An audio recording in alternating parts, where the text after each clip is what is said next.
İki dağ arasında çimendeki boyunu görüp kaldım vayda de. İki dağ arasında çimendeki boyunu görüp kaldım vayda de. Etmeden kaldım çimendeki ben sana köyüp kaldım vayda de.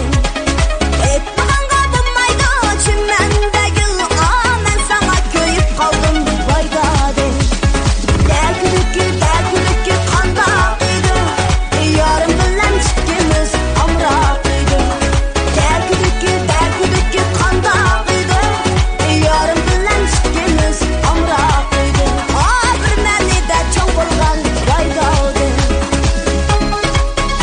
2019延安nakşa kulübü DJ Oğulcan, Omar Akaş, Şauye DJ Pekuaz, Aşık Maşık Müzika Kulübü'ne hoş geldiniz. QQ 2052 96 617